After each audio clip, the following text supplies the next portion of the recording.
कार्यक्रम की अध्यक्षता कर रहे माननीय अध्यक्ष जी, उपस्थित महोदय,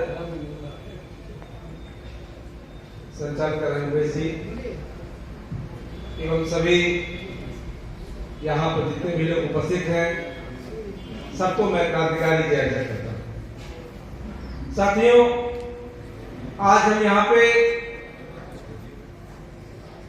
लौह पुरुष सरदार वल्लभ भाई पटेल जी के परिनिर्वाण दिवस, डॉक्टर बी.आर. अम्बेडकर जी के परिनिर्वाण दिवस, बाबा संत गाडगे जी के परिनिर्वाण दिवस एवं पेरियार इंजीनियर रामास्वामी नायकर जी के स्काई दिवस पर, परिनिर्वाण दिवस पे हम यहाँ पे विचार गोष्ठी कार्यक्रम कर रहे हैं।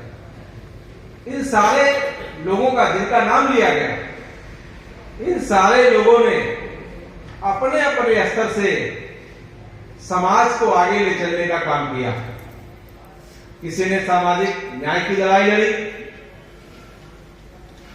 बाबा साहब ने, संत गाडगे जी ने शिक्षा और स्वास्थ्य को, स्वच्छता को विशेष महत्व दिया, समाज को जोड़ने का काम किया इन मुद्दे से। और सरदार वल्लभ भाई पटेल जी ने पूरे देश का एकीकरण किया, सभी राष्ट्रों का एकीकरण किया, राष्ट्रीय भावनाओं से समाज को जोड़ने का काम किया। और इन तीनों लोगों को समाहित करके पेरियार रामास्वामी नायकर जी ने इन तीनों के विचार को आगे ले चलने का काम किया। अब हम सबकी जिम्मेदारी बनती है कि जिन लोगों ने हमें रास्ता दिखाया, उन लोगों के रास्ते पे चले। और ये चारों लोग समाज के बहुत ही महत्वपूर्ण व्यक्ति थे, जिनके बताए गए रास्ते पे हमको चलना होगा। 1 जून 1967 को अर्जक संघ बना और अर्जक संघ अपने लिखित कार्यक्रम, सिद्धांत और वक्तव्य को लेके आया। और जहां तक मुझे जानकारी है, पूरे देश में अर्जक संघ एक ऐसा संगठन उस समय था जिसके पास कोई लिखित कार्यक्रम नहीं। हो सकता है आरएसएस के पास हो कार्यक्रम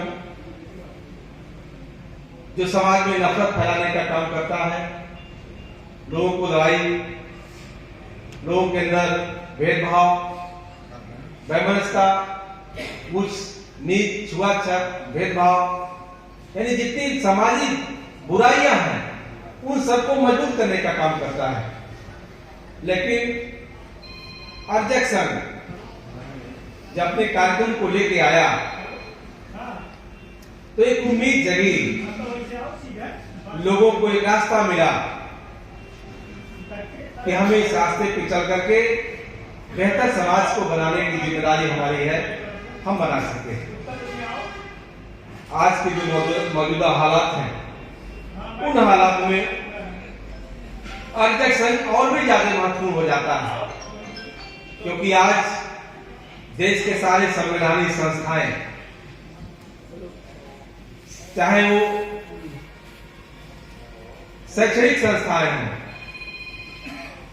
चाहे समाज में काम करने वाली संस्थाएं हों, चाहे राजकीय सेवा वाली संस्थाएं हों, सारे संस्थाओं पर आरएसएस के लोगों का कब्जा हो गया है। और आरएसएस के लोग इस देश में मनुस्मृति को लागू करना चाहते हैं, जिस मनुस्मृति को चुनौती देने के लिए बाबा साहब को इतना संघर्ष करना पड़ा, जिस मनुस्मृति को जलाने के लिए मोहम्मद रामस्वरूप वर्मा को इतना संघर्ष करना पड़ा, उसी मनुस्मृति को लागू करना चाहते हैं। उन्हें इस बात का खतरा है कि आज देश में डॉक्टर अम्बेडकर को मानने वाले लोग, मोहम्मद रामस्वरूप वर्मा को मानने वाले लोग, समाजवादी विचारधारा को मानने वाले लोग इस देश में प्यार और मोहब्बत से जाना चाहते हैं। और इस तरह से अगर इनका कार्रवाई चलता रहा तो एक दिन इस देश में समानता आ जाएगी और जो संविधान की मूल भावना है, जो मंशा रही है संविधान के बनाने वाले लोगों का, उसको हम समाज में परिणित कर लेंगे। उनको यही खतरा है कि कहीं इस देश में समानता न आ जाए, कहीं इस देश में जाति श्रेष्ठता समाप्त न हो जाए। और जिन लोगों को जाति श्रेष्ठता पे घमंड है, जिनको लगता है कि जाति श्रेष्ठता होनी चाहिए, ऐसे लोग आरएसएस की विचारधारा वाले लोग हैं। और जिनको लगता है कि देश में अमन चैन भाईचारा होना चाहिए, खुशहाली होनी चाहिए, संवैधानिक मूल्य सुरक्षित होना चाहिए, समाजवाद जिंदा रहना चाहिए, डॉक्टर लोहिया के विचार जिंदा रहना चाहिए, ऐसे लोग आरएसएस विचारधारा के।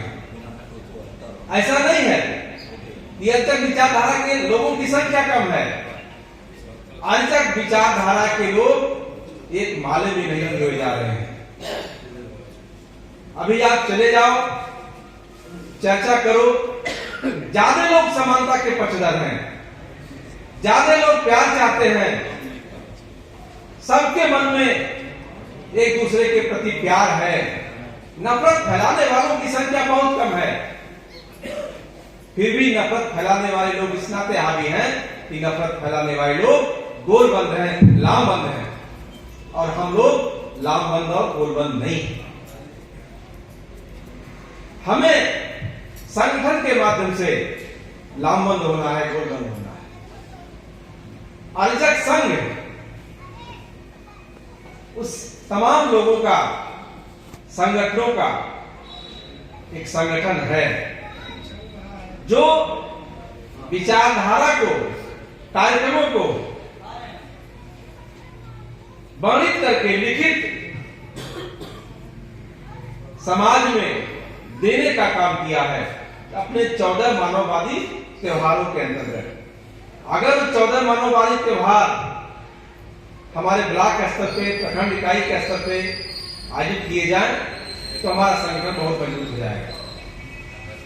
ब्राह्मणवाद के खिलाफ बहुत सारे लोग हैं आज देश और समाज में जो काम कर रहे हैं।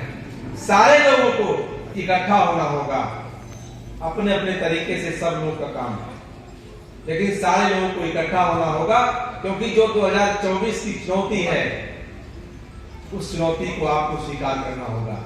क्योंकि अगर 24 में जो है, आज जो है, अगर 24 में आ गए तो फिर संगठन का कोई मतलब नहीं रहेगा, क्योंकि सारे संगठनों पर पहरा देने की कवायद चल रही है। इसलिए जब देश का चुनाव हुआ, आपके क्षेत्र का आपका चुनाव हुआ लोकसभा का सदस्य, अपनी बात कहने के लिए पार्लियामेंट से बाहर कर दिया जाता है, जिसकी जिम्मेदारी है कि देश की हर व्यवस्था पे, हर सवाल पे सरकार के सामने आंख से आंख मिला करके अपनी भूमिका तय करे, उसको बाहर कर दिया जाता है, तो फिर आपकी क्या है। लेकिन लोकतंत्र में जनता सबसे बड़ी मजबूत इकाई है और जनता इस देश में प्यार चाहती है, मोहब्बत चाहती है, संविधान को जिंदा रखना चाहती है।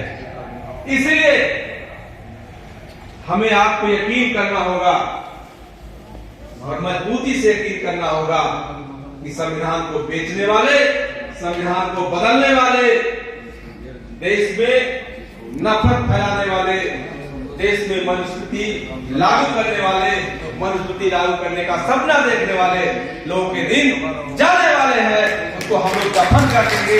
इसी आशा और उम्मीद के साथ अपनी बात समाप्त करते हैं। जय विज्ञान, जय संविधान।